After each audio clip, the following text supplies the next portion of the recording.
Hello everyone, welcome back. In today's video, we've got a couple of things to discuss, including 5 big signings that happened over days 2 and 3 of this free agency. A pretty significant trade that happened also over that period of time. Plus, we've also got a couple of trade rumors to discuss surrounding guys like Ottawa, San Jose, and the Anaheim Ducks. So we'll get to all that coming up right now.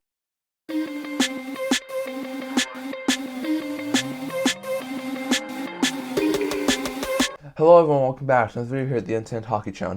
Now, to start off, I'll go over a couple of signings, some of the big ones that happened over days 2 and 3. Now I have a dedicated video discussing all the signings and trades that happened between days 2 and 3.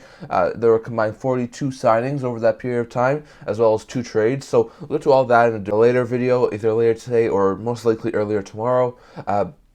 But for now, we're going to be talking about the 5 biggest signings, in my opinion, that happened over that period of time. So, first, the biggest signing, in my opinion, the Toronto Maple Leafs signed Tyler Bertuzzi to a 1-year, $5.5 million deal. So that's a really good deal. We know that the Leafs have coveted Bertuzzi for quite a while now. There have always been a couple of trade rumors discussing Bertuzzi possibly going to from Detroit to Toronto. He wound up going to Boston last year. Finished the season really well there. He was spectacular in the playoffs for the Bruins. He can definitely put up like 30, 40 goals for the Maple Leafs, put up like 60, 70 points, and I think he could definitely be a really lethal player for them. So that's a really good deal for the Leafs. Like I said, Bertuzzi's done some really good things. He was a lot injured last year, and he does have some injury history. But I think getting Bertuzzi on a 1-year, $5.5 million deal is a fantastic addition for the Leafs. I think they should be perfectly fine and happy with all of that signing. For the Toronto Maple Leafs, then the second one, they signed Max Domi to a 1-year, $3 million deal. Domi's been really good. He's definitely lost his touch ever since his first season in Montreal, scoring-wise, but he definitely found it last year. Getting a big role with the Chicago Blackhawks, he was able to get a lot of points, and he was able to earn himself a trade to Dallas. He still did well with Dallas, a little bit less productive in a lesser role, but still, he was a really good, impactful player for them in the playoffs. I think he should definitely be a really good, impactful player for the Leafs, and I think that was a really good deal for Toronto. If you're looking at the next one, you got Evan Rodriguez in Florida. The Panthers signed him to a 4-year contract extension with an AAV of $3 million. That was a really good deal. He basically replaces Duclair in the lineup. He's a good center, maybe winger. He can definitely be like the second or third line center. He can definitely be a middle six winger. He's a good middle six player. He showed that over the past couple of years, Pittsburgh and Colorado. So I think that's a fantastic deal for the Florida Panthers to get Rodriguez under contract. He should definitely help replace the loss of Duclair and be a solid middle six forward. For the Seattle Kraken, they signed Kailer Yamamoto, who was bought out by the Red Wings after being quickly shipped to Detroit by Edmonton. The longtime Oiler signs a 1-year, $1.5 million deal. Yamamoto is from Washington, so it's a bit of a homecoming for him. Yamamoto should definitely continue to be a good second or third line winger in Seattle. I know he's been a little bit inconsistent at times, but I still think he has really good high upside. So, in my opinion, he'll be a really fantastic addition for the Kraken. And lastly, here with Christian Fischer, the forward for the Arizona Coyotes, who was not dealt a qualifying offer, wound up signing a 1-year, $1.13 million deal with the Detroit Red Wings. So, that's a really good deal for the Wings. Fischer could definitely be a good fourth, third line forward. They add that to guys like Sprong and Karlsson, who have also added. And this team looks like a really good team, and their bottom six look lethal. So, in my opinion, that was a really good deal for the Red Wings after Fischer did not get extended by Yotes. He's not an overly productive player. He could probably put up a good 20 to 30 points per year. But he's going to be a really good, consistent player who plays in the tough situations. So, Fischer's going to be a really good addition for the Wings. So, once again, just to recap, Bertuzzi sends 1 year, $5.5 in Toronto.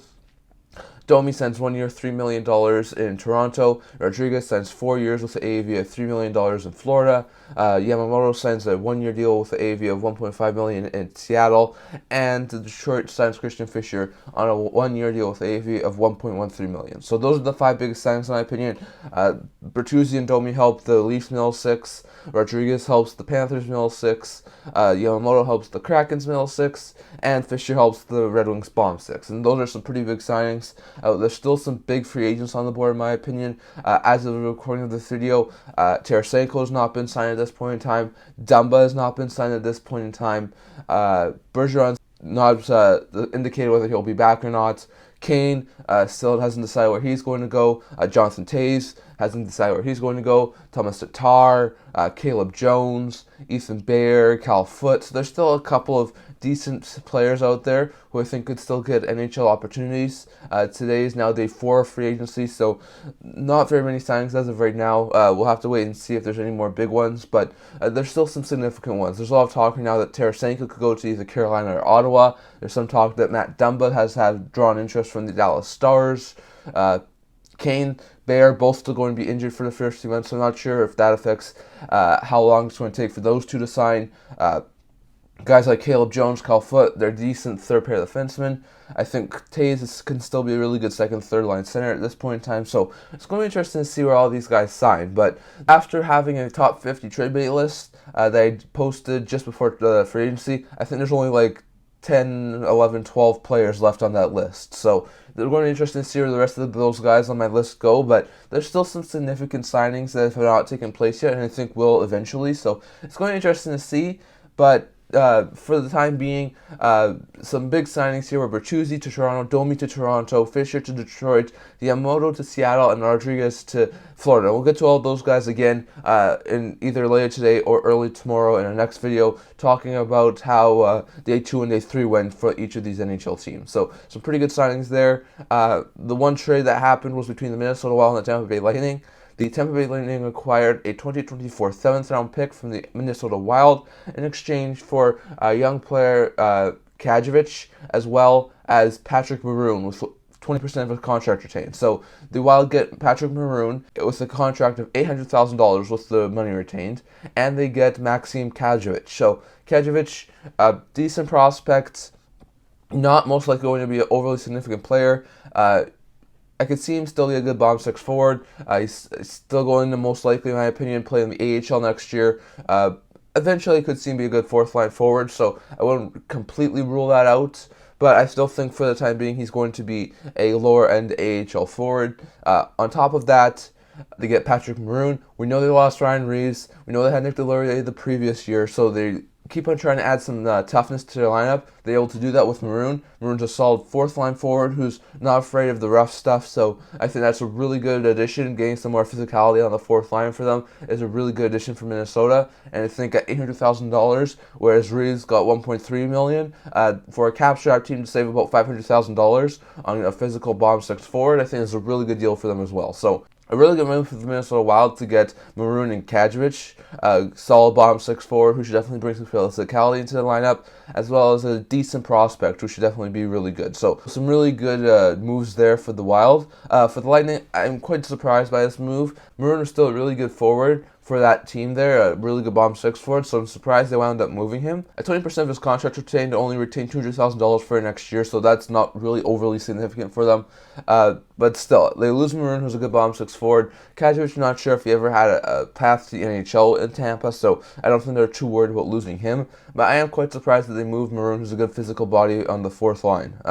On top of that, they get another 4th-round pick, just like they did with Corey Perry, so now they now have a couple more 7th-round picks in next year's entry draft. So I think it's good value for Maroon. I think getting a 7th-round pick is pretty good. I could have seen them get a 6th-round pick, but to get a 7th-round pick, I think it's still pretty good. But still, I'm quite perplexed by the reason for the Tampa Bay Lightning to move on from Pat Maroon. So it's going to be interesting to see, but that's a pretty solid trade. Definitely a win for Minnesota, in my opinion, to get Maroon at 20% of his contract retained and Kajovic for only a 7th-round pick. Definitely love to hear your thoughts and who you think won that trade. Did the Wild win it with getting Maroon, or did the Bolts win it by getting that 7th-round pick? Love to hear your thoughts down in the comments, but I am quite surprised that the Bolts wound up moving Maroon, and I do think that they have to have something else in the plans for replacing him in the lineup. But going to be interesting to see what they do after this. But that's a pretty decent trade for the Wild and a pretty okay trade for the Bolts as well. So that's the trade I want to get to. And now let's go over to the trade rumor part of the video. So not overly abundance of trade rumors right now. Most of the things is quiet. There are a couple of trade rumors I want to get to here. First, with the Ottawa Senators, there's still a lot of talk out there right now that Alex DeBrincat wants to be moved. There's a lot of talk that he wants to sign a long-term extension somewhere, and we know that Ottawa Senators don't want to sign to a short-term 1-year extension. So it seems that they're trying to find a trade There was a lot of talk about this around the draft when there was a possibility that the Sens could acquire a first-round pick. There was also a lot of chatter of this around free agency day when there was a lot of talk that DeBrincat could be moved. As it sits right now, the waters have sort of cooled a bit. But recent reports have said that Pierre Dorion went to Alex DeBrincat's agent and asked for a list of teams that he'd be willing to sign long-term with. And it sounded like there were 5 teams he'd be willing to sign long-term with. Now, according to reports, it sounds like 2 of those 5 teams don't want to acquire DeBrincat. They don't want DeBrincat at this point in time. Well, the other 3 do seem to have some sort of interest in acquiring DeBrincat, but I don't want to sign into an expensive long-term deal. And now, when there was a couple of reports there from Darren Dreger saying that it seems like some of those teams really view a DeBrincat contract as sort of like Yes for Brat money, which is a $7.875 million deal, while DeBrincat's camp thinks that he's a little bit more worth Timo Meier money, which is about $8.8 million. So that's $1 million difference that those teams and the players think that they're worth. So it's still going to be interesting to see. If there's no trade that ends up happening by the time his arbitration date rolls around, I think it's quite possible you could see DeBrincat remain in Ottawa for 1 year. Maybe if the Sens are not guaranteed to make the playoffs, maybe they move him at the deadline for something. I think there could be still some significant interest there as like a rental. But I do really think that we still could see a trade. There's been a lot of talk, including Elliot Friedman, saying that the Islanders could be a team who's interested, so could the Ducks, so could the Red Wings. He's not saying that they for sure have interest, but he's saying that those 3 are more secretive GMs who could have some interest. There's been a lot of talk about the Islanders after they moved on from Josh Bailey. They need a scoring forward. They brought back most of their group. And DeBrincat to that top 6 would be an amazing addition for them. So that could be one of the teams who has interest. We know that the Ducks are still in a little bit of a rebuild, but they've sort of accumulated a lot of good youth, and DeBrincat would really speed up that rebuild. So if they could convince him to sign, DeBrincat I think would be a really good addition to Anaheim. If you look at the Detroit Red Wings, there's been a lot of talk since the very first possible trade rumors surrounding DeBrincat that he could go to a team like the Wings. He's from Michigan, so it would be sort of a homecoming for him. Definitely, I still think it's really a difficult trade, given the fact that both Ottawa and Detroit are in the same division, and it'd be extremely difficult to make a trade between those 2 teams.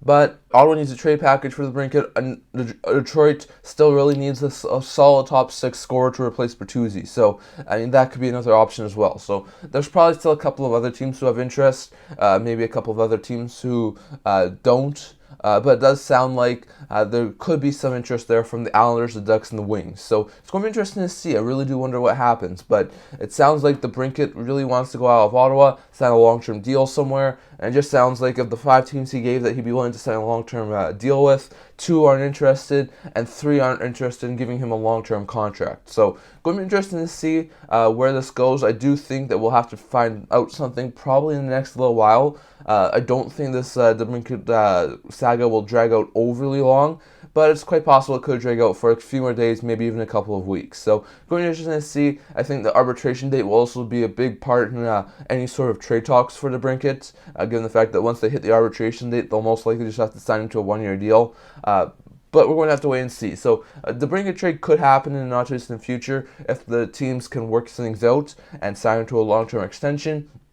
But it's going to be interesting to see. So, going to be interesting to see if DeBrincat remains with the Senators for the start of this year, or if the Sens are able to move him in a trade package to another team.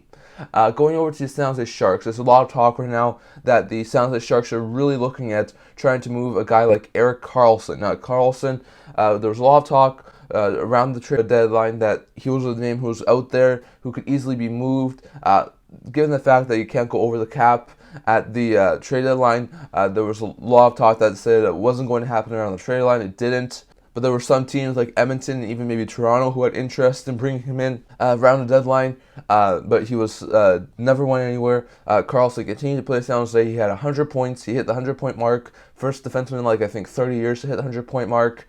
Then, on top of that, he won the Norris now. And now he's another guy who's being heavily shot by the San Jose Sharks. Sounds like there were 3 teams who had significant interest in him. The Pittsburgh Penguins, the Carolina Hurricanes, and the Seattle Kraken. Now, it sounds like, from what I've been gathering from recent reports, the Kraken are most likely out. It sounds like it's just something they could not do. So they were looking to improve the defense. So I know that they needed a defensive improvement. They got Dumoulin, which is a pretty good defenseman, but I still think they could have used some defensive improvement. And they were looking at Karlsson, could be a good offensive defenseman, could help their team. But in reality, they figured out that it wasn't going to work. So it sounds like, for the time being at least, Seattle's out. And then you've got Carolina and Pittsburgh. Now, Pittsburgh's already added to their defensive group in getting Ryan Graves. Carolina did the same thing by adding Dmitry Orlov, so I do wonder how they're going to make this work. There's a lot of talk that if they are to acquire Karlsson, that for the Pittsburgh, they'd have to move Marcus Pettersson, and for Carolina, they'd have to move Brett Pesce to sort of balance out the contracts, but it sort of sounds like the Sharks will have to retain somewhere close to 40% of this contract to bump that down to like $8.5 million. So it's going to be interesting to see if Karlsson gets dealt. I think if Karlsson doesn't get dealt, this is probably the best opportunity the Sharks have to deal him. It's going to be interesting to see, but this is probably the best opportunity for the Sharks to deal a guy like Erik Karlsson after coming off a 100-point season and winning the Norris Trophy. But it sounds like with that contract at $11.5 million for the next 4 years, with all of the teams already having pretty good defensive additions in the season so far, it sounds like it's going to be extremely complicated. But it sounds like the Sharks are still trying to do so. Pittsburgh, Carolina still seem to be in the mix. So even though they add guys like Orlov in Carolina and Graves in Pittsburgh, it still sounds like they both want another top-end defenseman. So look out for those two teams on the trade front. I could still see maybe another team get into the mix, a team who needs a top-four defenseman. Maybe Seattle tries to get back in. It's possible. But for the time being, it sounds like a Karlsson deal is still extremely hard to do, but it sounds like the Sharks are trying to extremely do it. So, going to be interesting to see where this goes, but it sounds like the Sharks are heavily trying to move Karlsson right now, and if they don't, they may have to be stuck with him for the next couple of years. So, going to be interesting to see, but the Sharks continue to try and move Karlsson, and teams like the Penguins and the Hurricanes are still teams heavily in the mix. And lastly, with the Anaheim Ducks, there's been a lot of talk recently that John Gibson may want out of Anaheim. Now, there was a report put out there by Frank Saravalli yesterday talking about how Gibson has stated that he's not playing with the Anaheim Ducks, and he refused to play there. After that, Gibson's agent came out and said that that's not true, and Gibson's okay playing in Anaheim, and he's not saying that he's never going to play there again. So I think there's a hint of truth on both sides. I do think that Gibson is all right playing in Anaheim. He's done it in the past. He's not going to go to training camp and say he's not going to play unless you trade him. So I definitely think that Gibson's still, if there's no trade, Gibson's still going to be at Anaheim Ducks at the start of next year. But I think there's a hint of truth in saying that Gibson probably does want out of Anaheim. There's been a hint of truth, I think, because over the past year and a half, there's been a lot of talk that Gibson wanted out of Anaheim, going back to the 21-22 deadline. There was a lot of talk around Gibson possibly being moved because he wants out of Anaheim. That blended to the offseason last year. There was a lot of talk that Gibson could be moved to stay with Anaheim. There was some talk last trade deadline that he was going to be a possible trade target for some teams. Never got moved. And then there was also some talk after the season that Gibson really wanted a fresh start somewhere this offseason, and he hasn't gone it yet. So it's going to be interesting to see. I don't think Gibson will not report to camp if he's not traded, but I do think he wants to benefit from a fresh start. So it's going to be interesting to see how the Ducks handle the situation. If he is traded, it's going to be interesting to see where he goes. In my opinion, some of the names who were bigger around the Gibson or Hellebuck have already signed their starting goaltenders for next year. You got Ottawa, they brought in Korpisalo in free agency. Pittsburgh was a very big name around Gibson. They brought back Jari. The Kings were very interested in acquiring a starting goaltender like Gibson. They brought Talbot in because of their limited cap space and other moves they did. So I don't see any of those teams, Ottawa, Pittsburgh, LA, who are all looking for a starting goaltender, sort of being interested in Gibson now. There are three teams I could definitely see acquire him, and then three lesser likely teams. The three likely teams I think would be Jersey, Buffalo, and Edmonton. Jersey, we know there's been a lot of talk that they could try and go after Hellebuck. I think they could also try and go after Gibson. There's a lot of question marks around them starting with the Vanacek-Schmid tandem next year. If they trade Vanacek for a guy like Gibson or Hellebuck, it could be a huge upgrade, and it could improve that Devils team to like Stanley Cup contender status. So I think the Devils could be of interest. We know Buffalo's been looking for maybe like a veteran upgrade. Although Luukkonen is a pretty good player, They could definitely use a veteran guy to tandem with Levi over this next couple of years to sort of help him learn. Gibson would be a really good addition, so they move Luukkonen, they bring in Gibson, they have Gibson-Levi tandem for the next couple of years. I think that would be a really good addition for them. On top of that, you've got Edmonton. I know this will be a little bit more challenging, but if they can convince the Ducks to take on the contract of Jack Campbell and acquire Gibson in return, they can have a Gibson-Skinner tandem, which I think is a much better tandem than a Campbell and Skinner tandem. And I think if they can convince the Ducks to take on a guy like Jack Campbell, maybe try and make that trade. I think the money wouldn't be too hard to swallow for the Oilers, given the fact there's only $1.4 million more, and they're able to get a better starting goaltender. So in my opinion, that would be a really big move. Like I said, that one's a little bit less likely, but I could see the Oilers try and swing a deal where they move Campbell to Anaheim for Gibson. On top of that, three less likely options would be Chicago. We know Chicago still has only Mrazek and Soderblom on their team. I could see them still look for a goaltender. Gibson will be a really big improvement. We know that they're trying to still rebuild. We get a little bit better, so Bedard can play well. So I'm not sure if they're really interested in acquiring Gibson, given the fact they're still in rebuild mode. But it will give them a solid starting goaltender for Bedard for the next few seasons. So I do wonder about that. Another team I wonder about would be the St. Louis Blues. Ever since the Blues won the Stanley Cup, Binnington started to go down in production. So I do wonder if maybe the Blues consider like a Gibson-Binnington swap. Gibson's a solid starting goaltender. I think he's a little bit better at this point in time than Binnington. Binnington could go to Anaheim and be a good solid tandem goalie with a guy like Dostal. So like I said, that's a really unlikely possibility. I do think that the Blues will still run it back with Binnington next year. But if they were looking for an upgrade, I think they could do a Binnington-Gibson swap. And then a really less likely option here, but option nonetheless, would be with the Winnipeg Jets. We know the Jets want to stay competitive. There's been a lot of talk that they move Hellebuck out at some point this offseason. Maybe they're trying to do a Hellebuck-Gibson swap.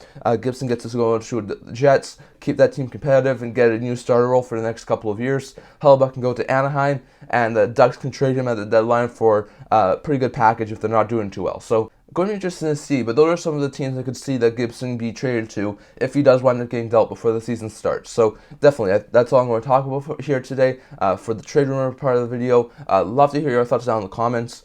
Does DeBrincat get moved for the start of the season? And if so, which team do you think is the most likely to land him? For the San Jose Sharks, are they able to move Erik Karlsson off their blue line? And if so, how much money do you think they would have to retain? And which team would be the most likely to land him? Would it be Pittsburgh? Would it be Carolina? Would it be another team? I'd love to hear your thoughts down in the comments. And then on the Gibson trade front, does he get dealt before the season starts? And if so, where do you think he's the most likely to land?